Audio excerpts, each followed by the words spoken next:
we are going under the sea for a very exciting adventure with Martin Kreuch, producer from THQ Nordic. Thank you so much for joining us today. Thank you for having me.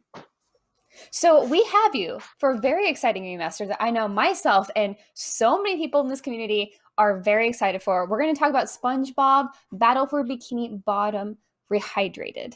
Exactly. So it's the remake of the 2003 classic 3D platformer set in the SpongeBob universe. Probably, or arguably, the most beloved SpongeBob game of all times. I mean, you're not going to get any arguments from me. Did you guys anticipate the excitement for Battle for Bikini Bottom Rehydrated? Because, like, it is kind of insane how I know people in my office as well were just, like, freaking out. I mean, I know this is something that I played a lot as a kid, and I adored this game. And, like, hearing that it's coming back and, like, a gorgeous remaster like this is super exciting. We did anticipate it to a degree. I think on that level of excitement is always something you hope for, but not 100% anticipate, because after all, it's a genre that some may say that for adults isn't, it's not what you play regularly. But I think that's also the strength. There is not that many 3D platformers out there on all these platforms, and it's just one of the best ones that was ever made. And there's just also not that much next-gen content that features SpongeBob, and he's just one of the most beloved characters of all time. So I think this all came together to create this amazing momentum this wave we're riding. And yeah, we're just very happy that the fans are happy, that the fans of the original, of the series, that everybody's happy and excited, and looking forward to being able to give this to the players. I think one of the coolest things about this game, too, is that it really touches on a point in SpongeBob history that everyone really loves and is fond of. And of course, kind of like the originals, like SpongeBob is still going. And I know in previous interviews, you guys said that you're trying to incorporate some of like the more modern art style as well and bring a little bit more vibrancy to this, correct? Yes. So basically, the game is from around season 2. So this is really the golden age where Steven Hillenburg was still helming the series, who unfortunately passed away, the creator of SpongeBob.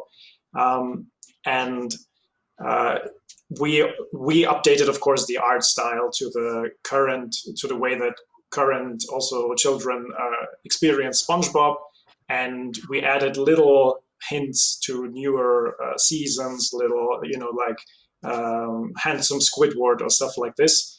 So the classics from later episodes, but the story and all the setting and everything is really from that time. And that's honestly just such like a great way to merge both fandoms. I guess like the older and the newer, because the diehard old fans are just probably rewatching the first 3 or 4 seasons and then calling it a day. But there's so much more to SpongeBob. I actually was watching it recently just to kind of like see like where's SpongeBob these days, and he's still in a really great place. So it's cool to see that you guys have found like really fun ways to integrate both. So right now we are looking at this level, Downtown Bikini Bottom. It's really good to see it in all of its glory. So I'm actually originally from Texas, and I know we're not at the Texas part yet, or the sandy part. So I was super excited to see her in action, and of course swinging on the little Texas symbols throughout the level. What do you guys like about this level in particular? Well, first of all, it's the first moment where you, as you say, can actually experience Sandy with all her cool skills and her lasso and all this kind of stuff. So this is actually also the first time we're showing this in a big way. And because she's basically, I think combat-wise, she's probably the best character in the game. With her lasso, she can lasso people from far away and all this kind of stuff.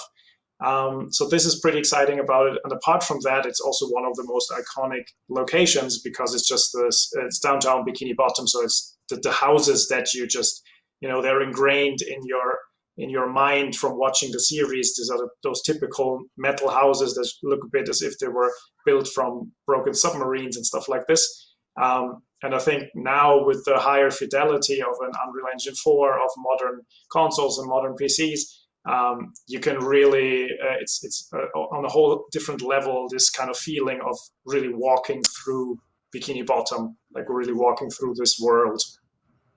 Yeah, absolutely. And I feel like even though it's not necessarily a one-to-one creation with all of like the episodes, because that Downtown Bikini Bottom definitely changes between the episodes. It is nice to feel like that there are those iconic spots like that where SpongeBob's hall monitor and we got the weeboos in the corner in the dark. Like you can just like imagine where that would take place here, and it's really cool to see that. You've said in previous interviews that Purple Lamp has dug into some of the cut content from the original and built it for Rehydrated, like the Robo Squidward boss. What's the most exciting new addition to Rehydrated? Well, I think overall it's the new multiplayer mode. So basically, we were kind of faced with this challenge of, okay, how do you keep a beloved and revered classic the way it was, and still try to bring back these things without them interfering with the basic single player experience of that people remember.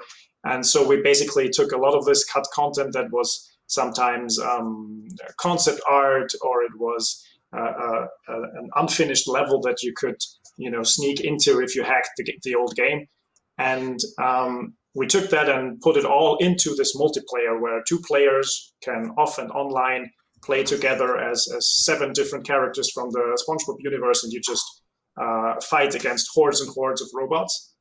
So I think this is the biggest new feature by far, because it basically includes a lot of little hints to all these cut content. For example, Robo Squidward, who's basically your boss in the multiplayer. I feel like that's such a great way to reincorporate those things. Like, again, to keep the fidelity of like that original feeling, like not to like really mess with the story too much, but to give something entirely new that doesn't really impact the core game. And I think that's such a great way to do that.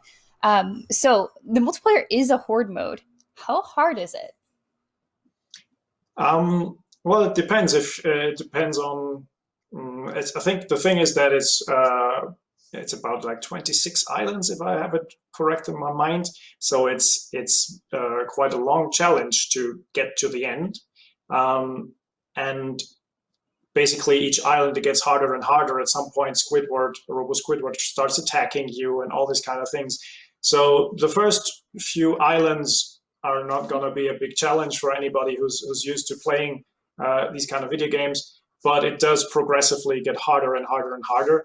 And to reach the very last island, you do need to have some stamina and some good skills. It's really cool that you guys brought in so many of the characters too. Who was the most difficult to design for multiplayer? Well, I have to speak for the developer there a little bit, but I think it's since they have all the everybody has one normal attack and one bash attack, and then it was mainly also about deciding what kind of little differences are between the characters. For example, that Squidward, it just made sense to give him a distance attack because we wanted him to fight with his clarinet, with his oboe, and so it was more about actually the decision, where do we take the animations, the fight, the move set from. So Mr. Krabs fights with this swordfish skull from the episode where he's on that cemetery. And if you play Gary, which for me is the funniest one to play, you grow this huge 50s shoes that he sometimes has in the series, or he gets a frying pan in his mouth and you whack the robots with it. So I think a lot of thought went into this to really make sure that even those little moves that you have in the multiplayer, that you recognize them from some of the episodes, from the cult episodes. I love that. It's like she's really putting in that thought to make it something that's not just fun, but also really harkens to those really big moments or just like small details that you might have forgotten. And I just love that. It kind of just proves how much they care about SpongeBob, which is like maybe weird to say, but like getting into those details for that just means I think a lot to the fans who will be probably playing this. Especially, I also think it's very funny that Squidward would fight with his clarinet, but it also makes sense. I am actually a clarinet player as well, and Squidward kind of kills me even though I love him. And, I think it's fine that he's fighting with his clarinet, and if it gets destroyed along the way, it's probably okay. Yeah, I think that's, because the first instinct, just from gaming perspective, would maybe be to, find the just coolest, most bombastic move. But then when you look at the series, there's so many little funny details, so many crazy details, and this kind of wackiness, I think, is what is part of why it's so beloved around the world.